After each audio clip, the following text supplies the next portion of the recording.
Good morning, students. My name is Karim Merzini. I'm one of the local coordinators of the IMBRSea at the University of the Algarve, and Professor Deborah Power is also online, is one of the other coordinators. And actually for this meeting, she is the more important person because she's in charge of your specialty courses, of the biotechnology courses. So she can answer specific questions about the courses. I would just like to give tell you what the situation is right now. So as you probably know, Portugal has not been one of the hardest hit countries in terms of the COVID-19 epidemic, and at the moment we were planning to start classes on October 6th, a little bit delayed. Usually we start in the second week of September, which means that you should try to be here at least a week before to take care of accommodation and to register. We have received instructions that as much as possible we should have face-to-face classes, meaning, practical classes, laboratory classes should take place. Perhaps lectures will maybe given online, but you're a very small group of students. There are only 6 of you, plus a few others from the local masters. So you're a fairly small group, but Professor Deborah can perhaps explain better what they're planning to do for the courses. So I'm sure you're interested in knowing about practical aspects. So Faro is in the south of Portugal, but it's very well connected by air to everywhere from Europe, and it's also well connected to Lisbon. If you're coming from we don't have really international flights to Faro, but usually I imagine you would fly to Lisbon, and then you can either fly from Lisbon down to Faro or take the train. We have very good train services. It takes about 3 hours. Housing, accommodation. The university has a limited number of places for students, but the priority is for undergraduate students and low-income students. That's not to say that if you want to stay in a university residence, you can. I mean, you just have to apply, and there are always a few places for IMBRSea students. You have to apply at the international office, send an email to the international office. It's just international@ualg.pt. Over the 10 years or so of EMBC Plus, and now IMBRSea, I would say more than 90% of the students, much more than 90% of the students, don't stay in the university residences. They stay, they rent, they share apartments or houses. And this year, because of the virus and the big drop in tourism and Airbnb, it should be even easier than usual to find rentals, and it should be probably cheaper than in recent years. You can usually rent a room for anywhere between say 225 euros to 355 euros a month. So, or an apartment for 2 or 3 people for 800 euros or something like that. Our campus is situated 7 kilometers from Faro, near the airport, actually, near the airport and the beach.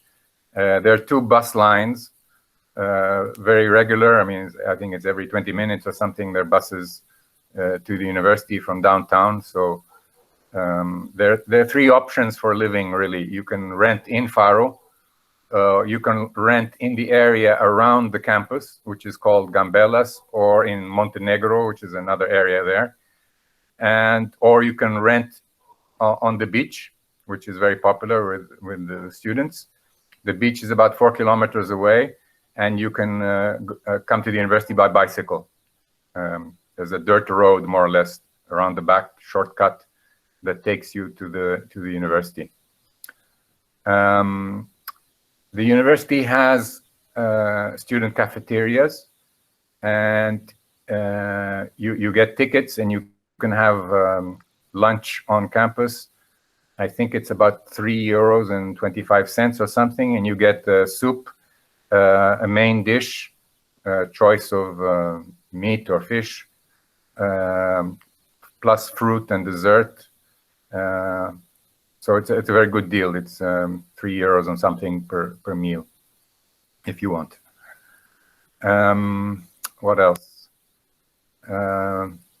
Maybe I'll pass the word to Professor Deborah, so she can tell you more about your specific specialty courses. Debbie?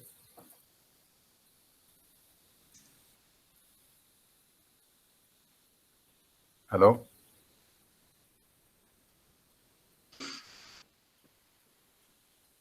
No, we can't hear you, Debbie. No. Are you muted? Hello? Can anybody hear me, or can anybody hear Professor Deborah? Yes, Karim, we hear you, but we don't hear Debbie. Ah. Yeah. Strange. Maybe it has to do with the settings of her microphone. Yeah, maybe check your settings for the microphone, Debbie. In my case, I just unmuted. I realized I was muted. But she is not muted, as far as I can see. But it could be related to the settings of the microphone of her computer. Yeah.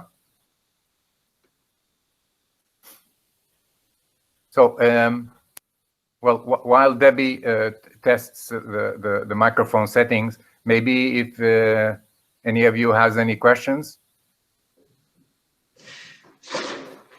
If you don't feel like using the or talking, I would say, don't hesitate to use the chat box. Of course, we prefer to have a chat with you, but in previous webinars, we kind of noted that it's not always easy. Well, maybe actually, I have a question for the students, because 4 of you are non-EU students. So the visa situation, are you in your countries right now, or are you in Europe?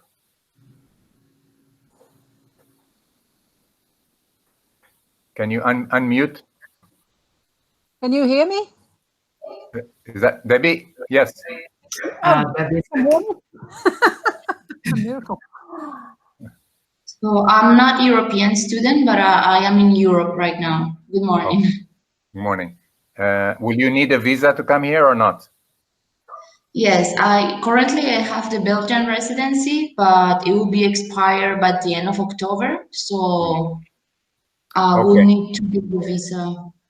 Okay, so the international office will be sending you non-European students some documents that you will need when you apply for a visa at the Portuguese consulate. I know that the Portuguese consulates in some countries have been closed because of the virus. I don't know. You have to check near you. Yeah, it's been hard to contact, but do you know if I have to get the visa in the Portuguese embassy in Belgium, or can I do it in every country in the European? No, I think you have to do it where you are resident. Okay. Yeah. So I think Debbie, you're online. You can speak now. I can speak. Okay. So what exactly do you want me to well, or maybe say? What's the idea? Sorry. The idea is just to tell the students how you think the courses are going to work. How to foresee it. Okay. Yeah. So effectively, the students are registered for 4 courses and then several online courses when they're in Faro. We have one of the big elements is a very strong practical component. So this is called Labs in Integrated Biotechnology, and that's entirely lab-based. In that particular case, we are foreseeing that we'll function as usual. Of course, we'll have the rules with regards to numbers of students in a given space. And then there are some rules with regards to masks, or if there is the need for proximity. So that discipline, which is 6 ECTS, will be running as usual. There is a discussion ongoing. It is foreseen that we can do presential classes since effectively in the Algarve at least, we don't have any cases at the moment of COVID. And so I certainly, the techniques in immunology or applied immunology will give it in a face-to-face. I think it's a more interesting way to contact with the students to discuss both the courses and perhaps their own interests, what they think they're going to do in the future. And then there is the other 2 disciplines, which would be genetic engineering and the genomics, transcriptomics and proteomics. I think that is still under discussion as to whether it will be presential or whether it will be via internet. But there will be this obligation to come to the lab for the techniques, because that is entirely practical based. Okay. I guess the other thing I should say here, that what has happened because of this outbreak of this disease is the plan is to actually try and run the courses in a more modular form, so less spread out over the semester as normally happens, and rather more concentrated. And so it will be important to coordinate with the courses that are online always and that students have been taken remotely, to ensure that there's no overloading, which has sometimes been a problem in the past, too many things being requested at the same time. So I think that will be the main difference. So we'll predict there'll be all the lab-based work will be done. The immunology will be done also by presence. And then the other 2 disciplines may be a mix of presence and online. Debbie, one important issue is that these are third semester students, so they will be starting their thesis in the 4th semester, and normally we finish by Christmas, so they don't have to come back in January. And now it's foreseen that the 1st semester will extend to January. Will it be possible to perhaps give those 4 courses up to Christmas, finish everything by Christmas? Oh, I'm sure. I mean, normally we're finishing like at the beginning of December anyway. So the only issue is should there be a need to retake exams, but this can be done remotely. And so far, all the students that we've had through the IMBRSea, it's not been necessary for people to resit anything. So I don't foresee that this will be a problem. And since the idea is to now make the actual disciplines run in a more modular format, I think it's even easier then to, in fact, compress them. As I said, the main issue is to make sure there's no major collision with the online courses that the students have to take, because sometimes what's been happening is they get a lot of activities in terms of exercises and work that is requested, and this can create sometimes some conflict in terms of time. So I think it just needs to be well coordinated with the other disciplines that are taken online. So that's, I think, another 2 disciplines. Yeah. It's actually just one big 12 credit course. Okay. It's an online course that they take during the 1st semester. Yeah. I'm seeing some messages here. Some of you are going back to your home countries. I think if you're going back to your own countries or are in your home countries, then obviously you have to apply for the visa there, and the sooner that you do it, the better, because the Portuguese consulates closed down in August, and So I will be telling the international office to send you the letters as soon as possible, so you can start scheduling your interviews or whatever, what is required to get the visa.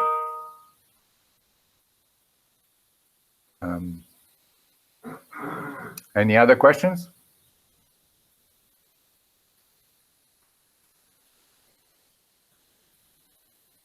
You have to unmute if you want to ask a question. You're all muted. Yeah, hello. Hello. I am Paul, and it may sound silly, but I wanted to know if the calendar of the year will be available before summer, or it will be until September that we can. The calendar is available. I mean, we know the start date is October 6th.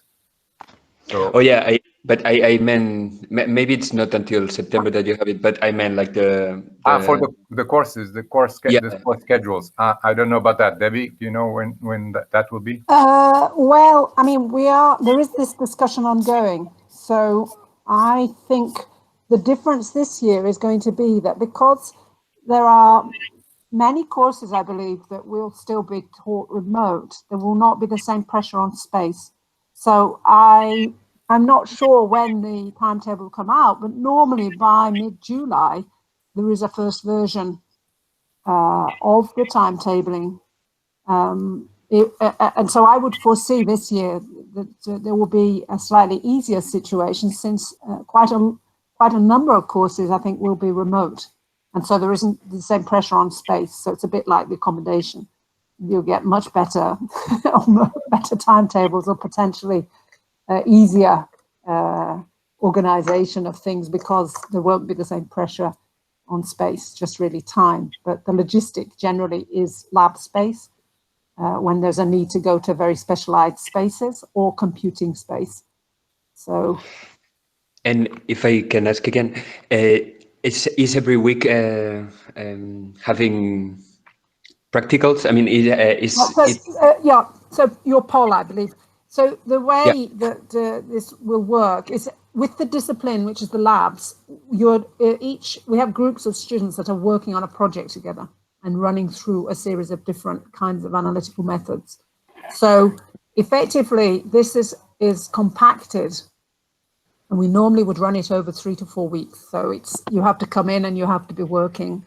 It's a much more flexible system, because, of course, there's no point you sitting looking at a piece of equipment if you're, waiting for a particular procedure to complete. But then again, you may have to come in later. So it's like a preliminary to a project, in the sense that you're more autonomous. And so that is programmed across 3.5 to 4 weeks. So that will occur in a block of time. Always. Okay, thank you.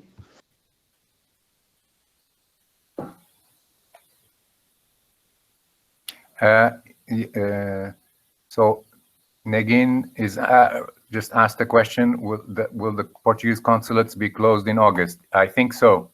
This has been a problem in the past. People leaving it very late to apply for a visa. Don't apply for a visa as soon as possible. As soon as you get the papers from us, start applying for a visa. If you leave it until July, then you're running it a bit. Although this time we're starting later than usual, but still, don't leave it until July. Start applying in June for the visa.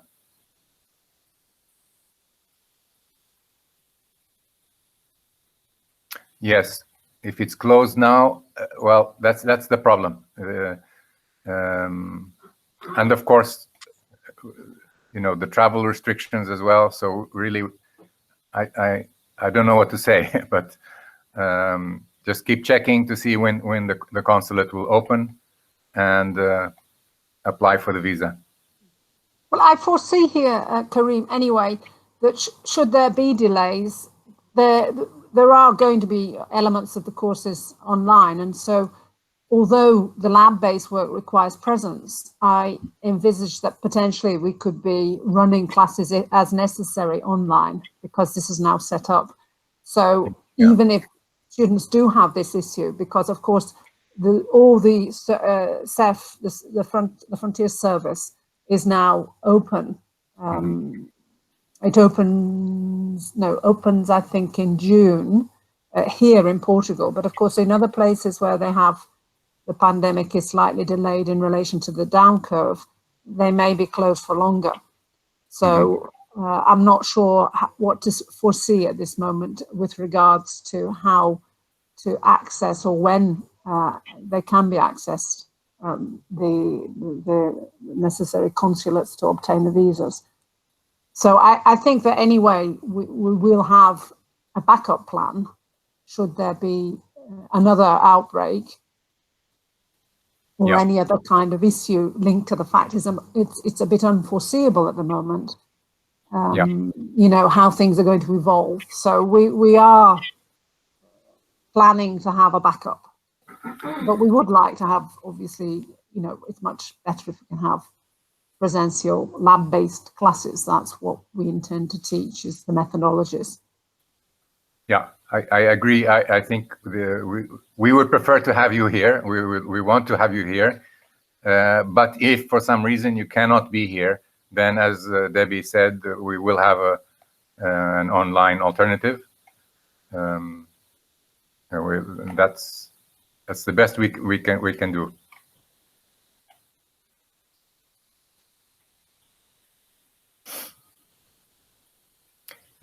So in terms of accommodation, you should also be in contact with the first year students, because there's quite a lot of them. Usually we have around between 30 and 35 first year students here. So then they usually have a Facebook thing, so that you can maybe if you're looking for a place to rent, you can connect with the other students who are going to be here in the first semester, and find a place. What I've heard, Karim, because some of the people working with me in my lab, is that actually the Airbnb now, although normally for short rental, because of the collapse in tourism, there's some very good deals through Airbnb for a long-term rental. So even Airbnb, one of my students put online that they were looking for accommodation, and they got a studio apartment, very good price, because, you know, there's no competition at the moment. So, yeah, that's what I was thinking. It's going to be very easy to get housing, cheap housing this year. For the moment, yes. Yeah, this is like going back to the old days before Airbnb, where in the first IMBRSea masters, there were students renting a whole house, admittedly a small house on the beach, for less than 300 euros a month, just by one house for one person. You know, so it won't be like that, but it will be quite cheap, I think, quite reasonable.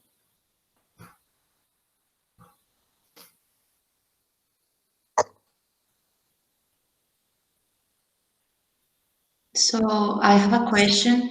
Do you think it can be very risky, for example, if I come back to my country in terms of coming back to the European Union? Yes, without a doubt. I'm trying to go to China, and they don't allow us in. They don't even allow us to apply for a visa at the moment. And China, of course, was the place where it started. So I think that within Europe, if you're in Europe, you're going to be able to travel. But if you're coming from outside, it's going to be very difficult. It's not clear to me exactly how and when this is going to open. And there is a special flight coming. I was hearing on the radio from, not Argentina, anyway, but it's a one-off special flight. So, and since it's very high in Brazil and rising, you know, I would predict that if you're in South America or anywhere like that, it may be very difficult to get back, because the flights may not actually be running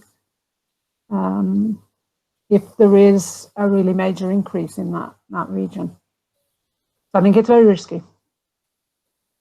Yeah. I have a student from China that went back in January for the new year, and he still hasn't come back. He hasn't been able to get back into Portugal or Europe. So, he's doing a PhD, and we're just waiting to see when he can come in. So that's January he left, and blocked in China, and now blocked for coming into Europe. Yeah, we have a number of first-year students from Brazil and other South, but particularly in Brazil, I think the situation is very grim, and I don't see the Portuguese consulate opening anytime soon. So they are stuck. They are going to have to follow the online first semester. So yes, I agree. I think you should, if you're in Europe, stay in Europe.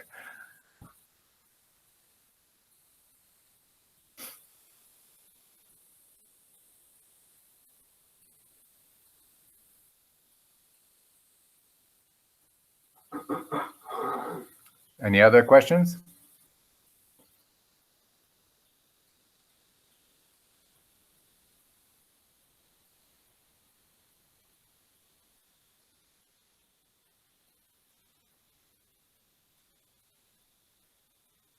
I guess anyway, if anyone has questions, they can send an email.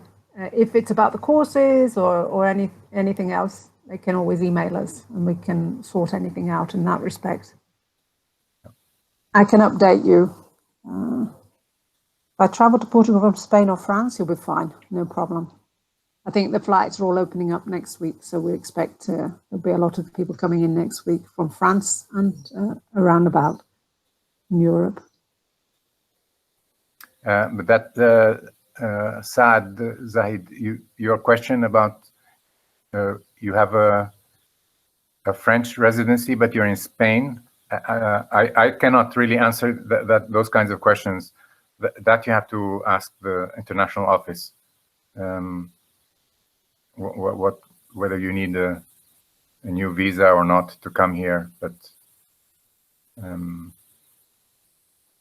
I would send an email to our international office and ask them what is required. But I think all of you who are not from the European Union have sent me your scan of your passport, and I passed it on with my letter. You need two letters, one from me as the coordinator, and with that and your passport, the international office issues the document that you will need for when you go to apply for a visa at the consulate. So, but I think all of you, the four of you, have, unless I'm mistaken, you have sent me your passports. If you haven't, then send it to me immediately. Just scan the passport.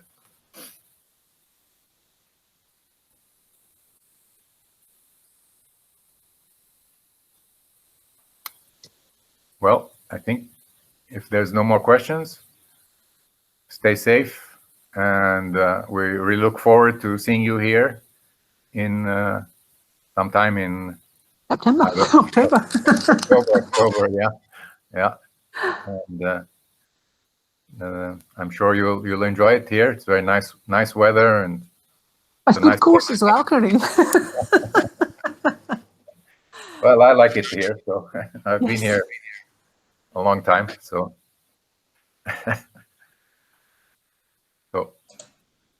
Thanks very much, Debbie, Karim, for participating and taking the questions. Thank you. So just send us an email if you have any doubts, and emails to me or Debbie if you have any other questions. And things to do with visa, you can contact the international office directly, but always CC me or copy if they don't, because sometimes they don't reply, and then but if you send it to me, I can insist.